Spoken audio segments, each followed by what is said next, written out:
दोस्तों आप सबको पता होगा कि इंडिया करीबन 114 फाइटर एयरक्राफ्ट को खरीदने को लेके MRFA टेंडर के रिक्वेस्ट फॉर इन्फॉर्मेशन कुछ साल पहले जारी किया था। हालांकि रिक्वेस्ट फॉर इन्फॉर्मेशन के बाद जो दूसरा प्रोसेस है मतलब रिक्वेस्ट फॉर प्रपोजल वो फिलहाल एक तरीके से डिले से गुजर रहा है और इसके कारण माना जा रहा है कि फिर से एक बार MRFA टेंडर डिले हो चुका है। हालांकि दोस्तों ऐसा भी खबर है कि MRFA टेंडर अगर रद्द होता है तो शायद भारत की तरफ से और इस तरीके के एयरक्राफ्ट को ना खरीदा जाए बल्कि इसकी जगह में और अतिरिक्त मात्रा में देसी एयरक्राफ्ट को परचेज किया जाए। पर वहीं पे इस दरमियान खबर आ रहा है कि MRFA टेंडर के डिले को देखते हुए फ्रांस की तरफ से भारत के साथ गवर्नमेंट टू गवर्नमेंट डील के तहत राफेल एयरक्राफ्ट के डील को सिक्योर करने का प्रयास चलाया जा रहा है। मतलब फ्रांस भारत के साथ और एडिशनल राफेल एयरक्राफ्ट को खरीदने को लेके बात को आगे बढ़ाना चाहता है। तो आज के इस वीडियो में आप लोगों को बताऊंगा कि क्या भारत की तरफ से एडिशनल राफेल एयरक्राफ्ट को फ्रांस से खरीदते हुए MRFA डील को रद्द किया जा सकता है। तो डिटेल में जानने के लिए वीडियो के आखिर तक बने रहिए और चैनल को सब्सक्राइब और वीडियो को लाइक जरूर कीजिए। दोस्तों 36 राफेल एयरक्राफ्ट के डील और उसके बाद सभी एयरक्राफ्ट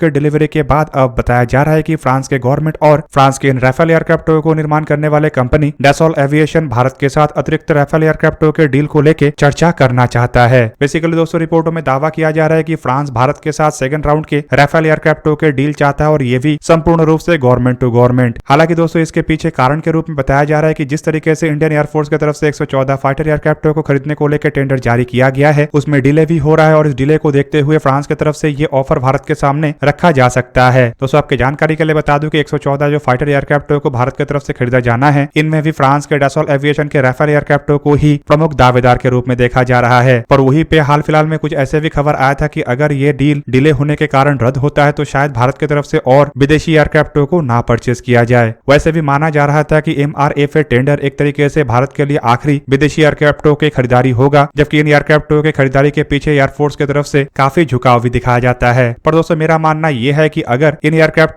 की खरीदारी से पहले इंडियन एयरफोर्स के लिए स्वदेशी तरीके से एक या एक से अधिक एयरक्राफ्ट का निर्माण हो जाता है जो इन एयरक्राफ्ट के बराबर का हो तो शायद भारत की तरफ से इतने फॉरेन एक्सचेंज को खर्चा करते हुए इस तरीके के एयरक्राफ्ट के खरीदारी की तरफ ना बढ़ते हुए अतिरिक्त मात्रा में एयरक्राफ्ट के निर्माण का बंदोबस्त करना चाहिए। दोस्तों आपके जानकारी के लिए बता दूं कि कुछ दिन पहले ऐसे भी खबर आया था कि जिस तरीके से MRFA टेंडर डिले हो रहा है इससे MRFA टेंडर के अंतर्गत पहले एयरक्राफ्ट के रोल आउट से पहले इंडिया को स्वदेशी तरीके से 3 एयरक्राफ्ट मिल सकता है। और दोस्तों इन्हीं संभावनाओं को देखते हुए अब फ्रांस की तरफ से दूसरे राउंड के राफेल एयरक्राफ्ट के ऑर्डर की उपेक्षा किया जा रहा है और बताया जा रहा है कि फ्रांस की तरफ से भारत को करीबन 36 और राफेल एयरक्राफ्ट को खरीदने का एक प्रस्ताव रखा जा सकता है। हालांकि दोस्तों ये जो प्रस्ताव है ये कोई नया नहीं है। जब पहले बैच के 36 राफेल एयरक्राफ्ट को खरीदा गया था तब ऐसे भी खबर आया था कि दूसरे राउंड पे भारत के द्वारा और 36 एडिशनल राफेल एयरक्राफ्ट को खरीदा जा सकता है जो बेसिकली फॉलो ऑन डील के अंतर्गत होगा। इवन दोस्तों उस दरमियान ये भी बताया गया था कि दूसरे बैच के अंतर्गत अगर भारत की तरफ से राफेल एयरक्राफ्ट को खरीदा जाता है तो पहले बैच के जैसे इतने महंगे कीमत में नहीं बल्कि कम कीमत में भारत को राफेल एयरक्राफ्ट मिल सकता है। तो सबके जानकारी के लिए बता दूं कि इस चर्चा को एक तरीके से साइडलाइन इसीलिए कर दिया गया क्योंकि एडिशनल और अगर 36 राफेल एयरक्राफ्ट को भारत द्वारा खरीदा जाता है तो इतने एयरक्राफ्ट के डील टेक्नोलॉजी ट्रांसफर के लिए पर्याप्त नहीं है। दोस्तों ये भी बताया जाता है कि फ्रांस की तरफ से 100 एयरक्राफ्ट के डील के बाद ही टेक्नोलॉजी देने का बात कहा गया था और उसे ही देखते हुए भारत की तरफ से एडिशनल 36 राफेल एयरक्राफ्ट के संभावनाओं को एक तरीके से डाउनग्रेड कर दिया गया था। हालांकि इसे डाउनग्रेड करने के बाद ही 114 फाइटर एयरक्राफ्ट के टेंडर को जारी किया गया। और दोस्तों आपके जानकारी के लिए बता दूं कि 114 फाइटर एयरक्राफ्ट के tender already request for information के स्टेज को कंप्लीट कर चुका है, जबकि इसके बाद जो दूसरा स्टेज है मतलब रिक्वेस्ट फॉर प्रपोजल और उसके बाद टेक्निकल राउंड होगा और उसके बाद एयरक्राफ्ट के नेगोशिएशन भी करना है और एयरक्राफ्ट के प्राइस के साथ साथ कितने टेक्नोलॉजी भारत को मिलेगा उसे लेकर भी चर्चा करना है। हालांकि इसके बाद ही लोएस्ट बिडर को विनर घोषित करते हुए टेंडर के अंतर्गत एयरक्राफ्ट को भारत में मैन्युफैक्चर करने के लिए भारत में प्लांट का भी निर्माण किया जाना है। और दोस्तों इसी वजह से माना जा रहा है कि अगर सही ढंग से एयरक्राफ्ट के डील आगे बढ़ता है तो इसके लिए भी कम से कम 4 से 5 साल भारत को और इंतजार करना पड़ेगा। दोस्तों यहाँ पे आपके जानकारी के लिए बता दूं कि जब पहली बार 36 एडिशनल राफेल एयरक्राफ्ट को लेकर चर्चा शुरू हुआ था तब ऐसे भी खबर आया था कि भारत की तरफ से इन एयरक्राफ्ट को खरीदने पे ये कीमत कम में इसीलिए मिल सकता है क्योंकि पहले 36 राफेल के डीलों के दरमियान भारत की तरफ से करीबन $1 बिलियन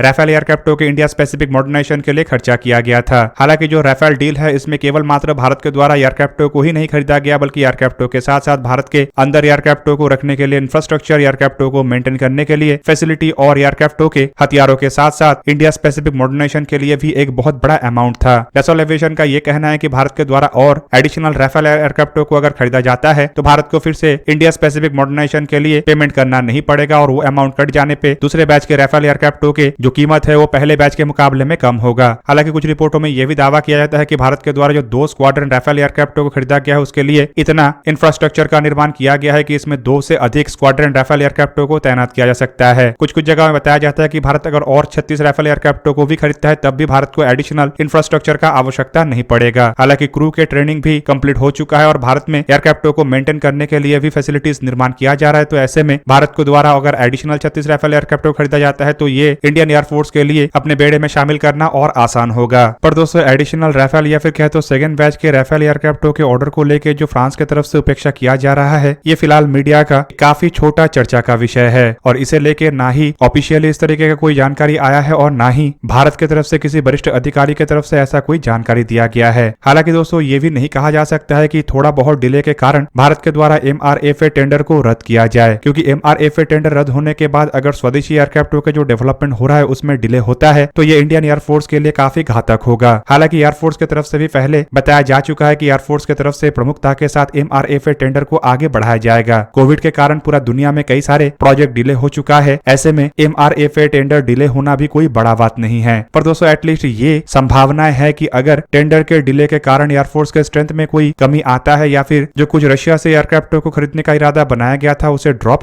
किया जाता है तो शायद इमरजेंसी बेसिस को देखते हुए और एडिशनल 36 राफेल एयरक्राफ्टों के जो खरीदने का संभावना पहले जिक्र किया गया था उसे एक बार फिर से जीवित किया जाए। तो अब चलिए थोड़ा सा जानते हैं राफेल एयरक्राफ्टों के बारे में। दोस्तों Rafale aircraft basically Dassault Aviation की तरफ से निर्माण किया हुआ twin engine canard delta wing multi role fighter aircraft है। इन एयरक्राफ्टों को air supremacy, insertion, aerial reconnaissance, ground support, in depth strike, anti ship strike और न्यूक्लियर डिटरेंस के लिए बनाया गया है और दोस्तों इन्हीं कारणों की वजह से इन एयरक्राफ्टों को ओमनी रोल एयरक्राफ्ट भी कहा जाता है। डैसॉल्ट एविएशन की तरफ से 70 के दशक में एयरक्राफ्टों के डेवलपमेंट अपने एयरफोर्स और नेवी के लिए करना शुरू किया गया था और एयरक्राफ्ट ने अपना पहला उड़ान 4 जुलाई 1986 में भरा था। हालांकि उस दरमियान ये जो एयरक्राफ्ट था ये राफेल ए एयरक्राफ्ट था। राफेल सी एयरक्राफ्टों के द्वारा अपना पहला उड़ान 19 मई 1991 को भरा गया। राफेल एयरक्राफ्टों को फ्रांस के बेड़े में 18 मई 2001 में सर्विस में लाया गया। हालांकि इसका इस्तेमाल फ्रांस के एयरफोर्स के अलावा फ्रांस के नेवी की तरफ से भी किया जाता है। फिलहाल दोस्तों अगर देखा जाए तो राफेल एयरक्राफ्टों के चाहत पूरा दुनिया में है। फ्रांस के एयरफोर्स और नेवी के अलावा भारत की तरफ से इन एयरक्राफ्टों को खरीदा गया है, जबकि इसके अलावा इजिप्ट, ग्रीस और कतर जैसे देश भी इन एयरक्राफ्टों का इस्तेमाल करता है। एयरक्राफ्टों को लेके एक बड़ा ऑर्डर क्रोएशिया, इंडोनेशिया और यूनाइटेड अरब अमीरात की तरफ से दिया गया है। दोस्तों डैसॉल्ट एविएशन के इन राफेल एयरक्राफ्टों को देखा जाए तो अब तक डैसॉल्ट एविएशन की तरफ से 240 से भी अधिक एयरक्राफ्टों का निर्माण किया जा चुका है और इन एयरक्राफ्टों को अपने देश के अलावा एक्सपोर्ट कस्टमरों में भी इस्तेमाल किया जा रहा है। दोस्तों राफेल एयरक्राफ्टों को देखा जाए तो इसे फ्लाई करने के लिए एक और 2 क्रू मेंबर का आवश्यकता होता है। मतलब इसके फाइटर वेरिएंट को ऑपरेट करने के लिए जहां पे 1 क्रू मेंबर का आवश्यकता होता है तो वहीं पे इसके ट्रेनर वेरिएंट के लिए 2 क्रू मेंबर का आवश्यकता होता है। एयरक्राफ्ट के अगर आकार को देखा जाए तो इसका लंबाई 15.27 मीटर मतलब 50 फीट 1 इंच है, जबकि इसका विंग स्पैन 10.9 मीटर मतलब 35 फीट 9 इंच है। एयरक्राफ्ट के हाइट को अगर देखा जाए तो ये करीबन 5.34 मीटर मतलब 17 फीट 6 इंच है और इसके विंग एरिया करीब 45.7 मीटर स्क्वायर मतलब 492 स्क्वायर फीट है। एयरक्राफ्ट के एम्प्टी वेट मतलब अगर वी वेरिएंट के एम्प्टी वेट देखा जाए तो ये करीबन 10,300 किलोग्राम है, जबकि इसके सी वेरिएंट का वजन 9,850 किलोग्राम है। एम मतलब इसके नेवल वेरिएंट का एम्प्टी वेट करीबन 10,600 किलोग्राम के आसपास है, जबकि एयरक्राफ्ट के ग्रॉस वेट सभी वेरिएंटों में समान मतलब करीब 15,000 किलोग्राम है। एयरक्राफ्ट के मैक्सिमम टेक ऑफ वेट भी सभी वेरिएंटों में समान मतलब करीब 24,500 किलोग्राम है। एयरक्राफ्ट का फ्यूल कैपेसिटी थोड़ा वेरी करता है और बताया जाता है कि एयरक्राफ्टों के जो सिंगल सीटेड वेरिएंट है इसके फ्यूल कैपेसिटी 4,700 किलोग्राम है, तो वहीं पे ट्विन सीटेड वेरिएंट के फ्यूल कैपेसिटी करीबन 4,400 किलोग्राम के आसपास है। एयरक्राफ्ट के maximum fuel carrying capacity C variant में करीब 16,550 लीटर इंटरनली प्लस 2,300 लीटर के कन्फर्मल टैंक और 5 ड्रॉप टैंक के सहारे एडिशनल और 8,500 लीटर फ्यूल एयरक्राफ्ट कैरी कर सकता है। दोस्तों एयरक्राफ्ट में 2 sigma M88 4E turbofan engine का इस्तेमाल हुआ है, जिसका ड्राई थ्रस्ट 50.04 किलोन्यूटन और मैक्सिमम आफ्टरबर्निंग थ्रस्ट 75 किलोन्यूटन है। इंजनों के सहारे ये एयरक्राफ्ट हाई ऑल्टीट्यूड में माक 1.8 की रफ्तार में उड़ान भर सकता है, जबकि लो ऑल्टीट्यूड में यही रफ्तार माक 1.1 है। एयरक्राफ्ट सुपर क्रूजर भी कर सकता है, मतलब बिना आफ्टरबर्नर का भी ये सुपरसोनिक रफ्तार में उड़ान भर सकता है और ये रफ्तार करीबन माक 1.4 के आसपास है। एयरक्राफ्ट के कॉम्बैट रेंज 1850 किलोमीटर है, जबकि इसके फेरी रेंज 3 ड्रॉप टैंक के सहारे 3700 किलोमीटर है। एयरक्राफ्ट के सर्विस सीलिंग मतलब ऊंचाई में जाने का क्षमता 15,835 मीटर मतलब करीबन 52,000 फीट के आसपास है, तो वहीं पे ये एयरक्राफ्ट +9G से लेके -3.6G के दबाव नेचुरली झेल सकता है, जबकि इमरजेंसी कंडीशन में +11G के दबाव भी झेल सकता है। दोस्तों एयरक्राफ्टों में 31 मिलीमीटर के मेन गन का इस्तेमाल किया गया है, जबकि एयरक्राफ्ट के जो हार्ड पॉइंट है वो करीबन 14 के आसपास है। नेवल वेरिएंट में एक हार्ड पॉइंट कम मतलब करीबन 13 हार्ड पॉइंट है और इसके सहारे एयरक्राफ्ट करीबन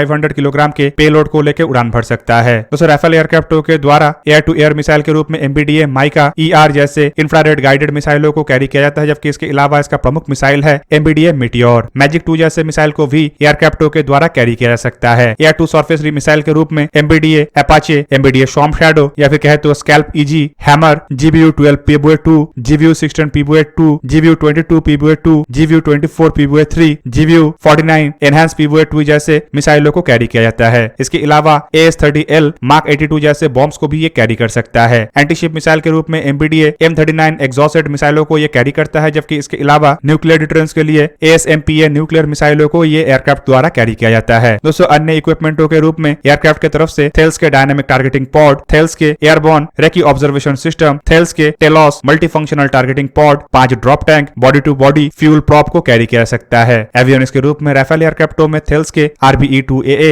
active electronical scan array radar, Thales Spectra electronic warfare system और optronics infrared search and tracking systems को भी कैरी किया जाता है। तो दोस्तों ये था आज का वीडियो। अगर आपको वीडियो अच्छा लगा तो लाइक कीजिए और मेरे चैनल को सब्सक्राइब कीजिए और साथ में बना हुआ बेल आइकन को भी प्रेस कर दीजिए ताकि आप मेरा वीडियो देख पाए सबसे पहले। जय हिंद।